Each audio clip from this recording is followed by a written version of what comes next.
O vice-presidente eleito Geraldo Alckmin, do PSB, anunciou nesta semana lista com 32 novos nomes que vão compor o gabinete de transição do governo Lula. Foram anunciados integrantes e 6 grupos técnicos: comunicação, direitos humanos, mulheres, indústria e comércio, igualdade racial e planejamento. Sobre essa questão, nós conversamos agora com a Maria do Rosário, deputada federal eleita pelo Rio Grande do Sul e que foi ministra no governo Dilma Rousseff. Olá, deputada Maria do Rosário, tudo bem? Prazer falar com a senhora, seja bem-vinda. Muito obrigada pela oportunidade de falar com a TVT. E eu quero aproveitar para dizer que durante o período eleitoral inteiro, eu acho que a gente viu a potência ainda maior de uma comunicação feita pelos trabalhadores e trabalhadoras, pela nossa classe. Então, cumprimento todos e todas vocês que estão na linha de frente pela democracia na comunicação. Forte abraço. Obrigado, deputada. Vamos falar um pouco deste anúncio esta semana pelo vice-presidente Geraldo Alckmin, desses 32 nomes que vão compor aí equipes técnicos, dentre eles mulheres, igualdade racial e direitos humanos. A senhora teve forte atuação nessa pauta dos direitos humanos no governo Dilma Rousseff, é atuante no Rio Grande do Sul, como deputada federal também. Eu queria que a senhora trouxesse para a gente aí um panorama geral destes anúncios, desses nomes, a importância deles e o que esperar daqui para frente no que diz respeito a direitos humanos, mulheres, igualdade racial, por favor. Bom, mais importante do que as partes é uma compreensão de que os direitos humanos encontram-se vinculados a 2 aspectos fundamentais para a política nacional e a todas as áreas. A primeira é que eles não podem ser passageiros, não podem ser tratados como episódicos sobre um período de governo, porque tudo que nós avançamos no período de governo, né, nos períodos democráticos, pós-Constituição de 88, após a ditadura militar, civil-militar no Brasil, com a Constituição de 88, nos governos do PSDB e nos governos do PT, tudo que nós avançamos ao longo deste período, avançamos com um conceito de que a Constituição traz no seu âmago os direitos humanos e o compromisso também do Brasil para com o mundo. O Brasil presta contas ao mundo de como lida com os direitos humanos dentro da nossa nação. Então, esses aspectos, os direitos humanos, são presentes no principal tecido jurídico, político, nacional da democracia, que é a Constituição Federal. E o outro aspecto que eu diria é que os direitos humanos estão no centro do projeto do presidente Lula, em todas as áreas, todas as vezes em que ele trata do enfrentamento à miséria e à fome, como ele tratou ontem, dizendo que muitas vezes o ajuste fiscal, a lógica fiscalista faz o ser humano sofrer. Quando ele fala isso, ele fala em direitos humanos.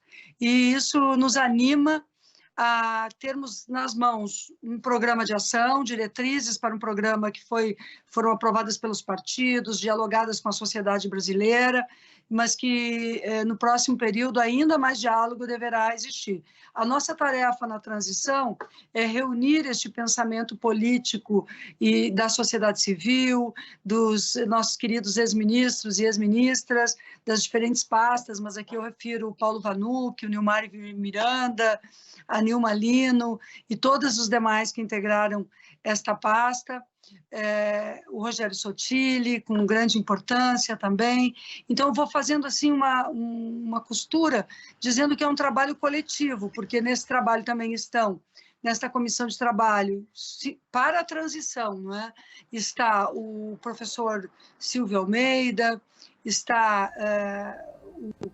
estão pessoas com deficiência, estão pessoas LGBTIQ+, estão pessoas negras, estão pessoas mulheres, estamos nós, o rosto do Brasil também integrado ali, mas muito atentos a escutar a sociedade civil e preparar as bases para o futuro governo, que aí é o que o presidente Lula vai determinar com o vice Geraldo Alckmin, ouvindo a sociedade. A nossa missão é muito simples e muito direta, que é ver o estrago, né, que aconteceu neste período de desmonte das estruturas de direitos humanos e como construir rapidamente estruturas de proteção, políticas públicas, com base na história brasileira, nos planos de direitos humanos, nas propostas que foram construídas a tantas mãos, com tantos sonhos, com tanta vida pulsante na história brasileira recente democrática.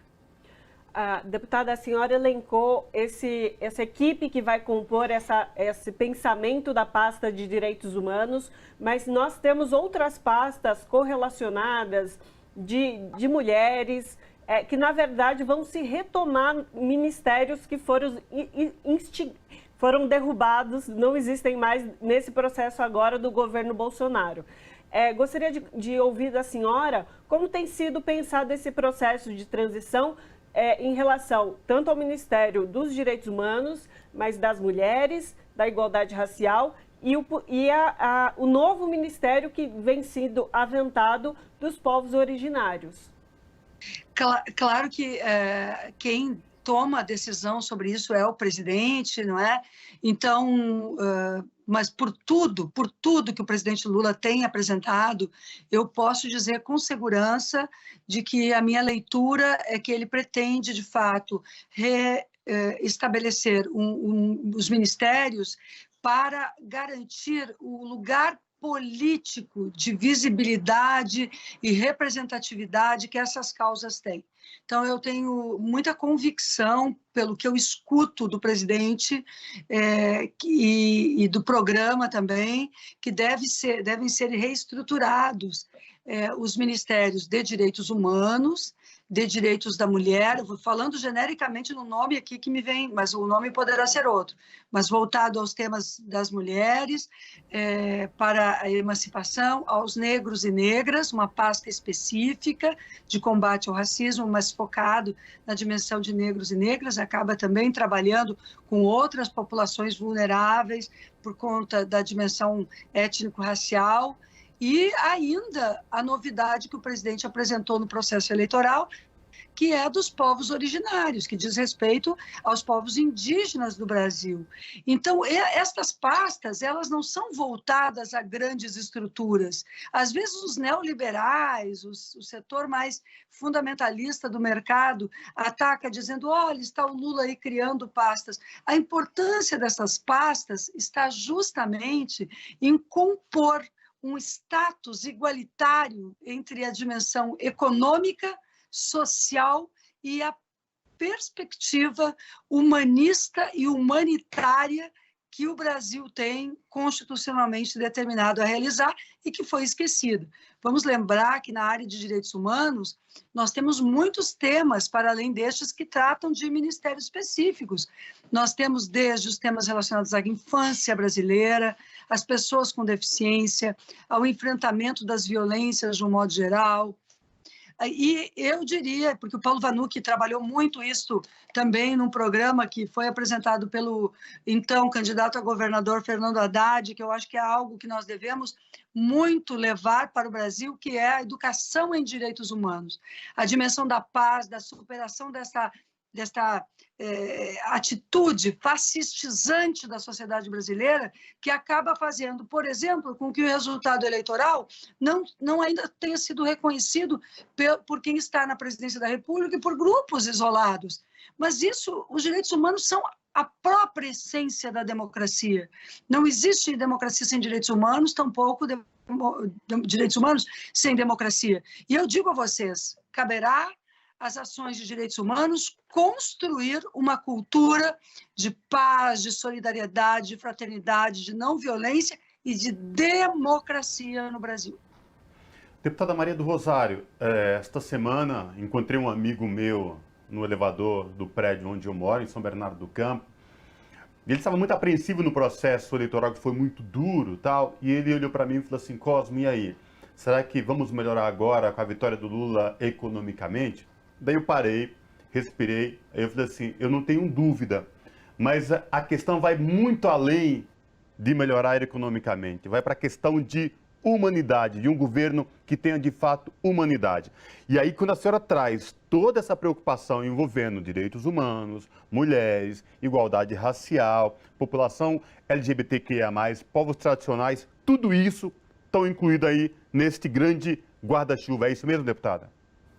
Tudo isso e muito mais, porque a beleza do trabalho em direitos humanos, meus queridos amigos e amigas da TVT, é que nós interagimos aqui a partir, filosoficamente, inclusive, da mesma fonte que o nosso presidente eleito busca organizar suas falas e o seu programa.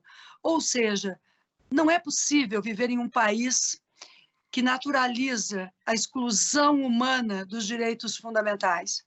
Não é possível uma população que está nas ruas das grandes cidades, vivendo a fome, a miséria.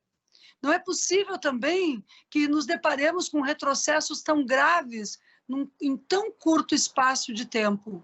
Então, nós devemos nos perguntar, ao organizar o próximo período, a tarefa da transição, da equipe de transição, é estabelecer qual a radiografia, como está o orçamento, como estão as políticas estruturadas, e também, em matéria de direitos humanos, a relação do Brasil para com o mundo, porque o Brasil realmente está sendo extremamente cobrado, o governo Bolsonaro, por todo o desmonte que está em curso.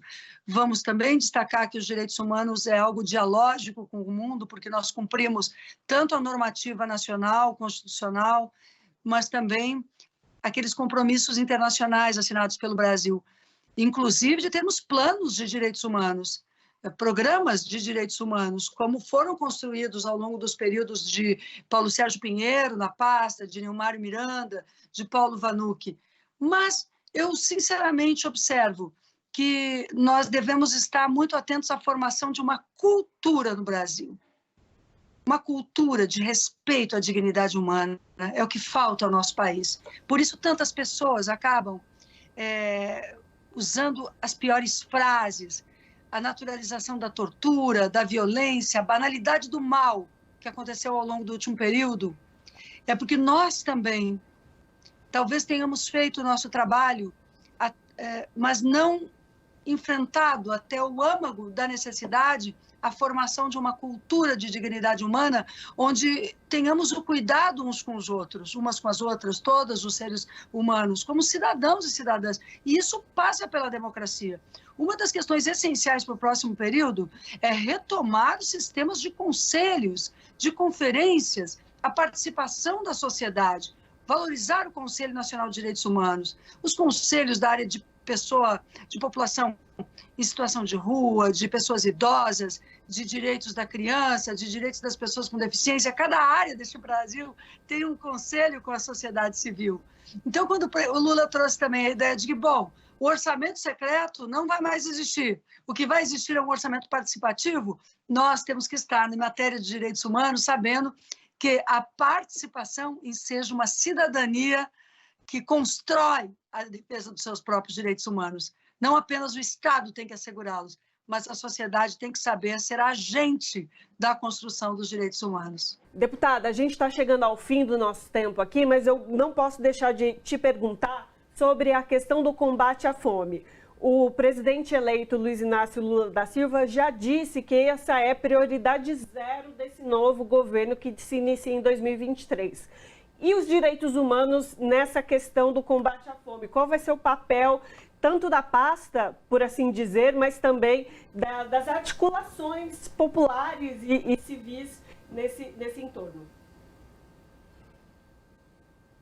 Eu creio que a coisa mais importante que está acontecendo quando o presidente fala em combate à fome é que ele está reunindo todas as áreas que podem e devem estar atuando desde o primeiro momento nesta emergência nacional primeira.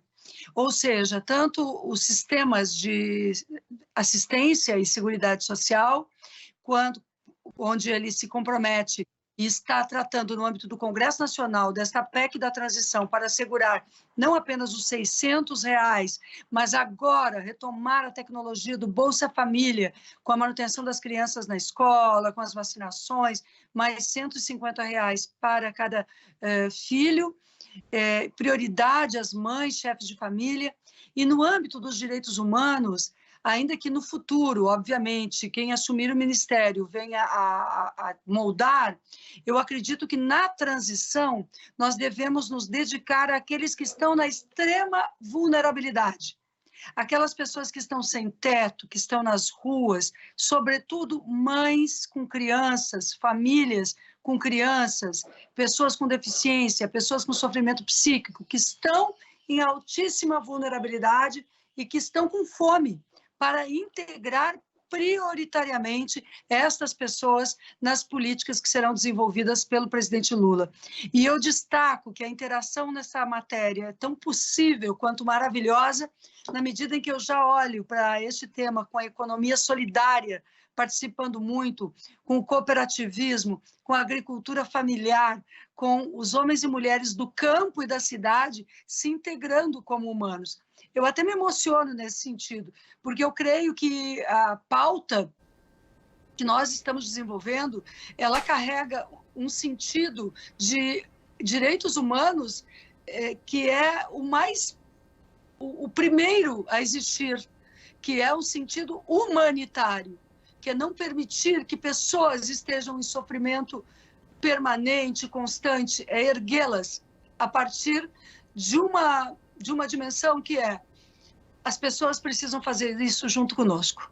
Nós não vamos fazer isso pelas pessoas, mas nós vamos, nesse momento, chegar bem próximo de quem está nas ruas, de quem está sofrendo. Esse será o governo do presidente Lula. E vamos dar as mãos para que possamos nos erguer juntos. E erguendo cada ser humano, erguer a própria nação brasileira e livrá-la desse fascismo e dessa cultura de ódio que ela foi jogada ao longo dos últimos anos. O Brasil é muito melhor que isso.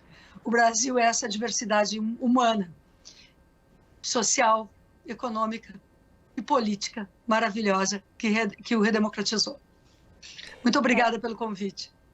A gente que agradece, conversamos com a deputada federal pelo Rio Grande do Sul, Maria do Rosário, pelo Partido dos Trabalhadores. Deputada, muitíssimo obrigada pela sua participação conosco.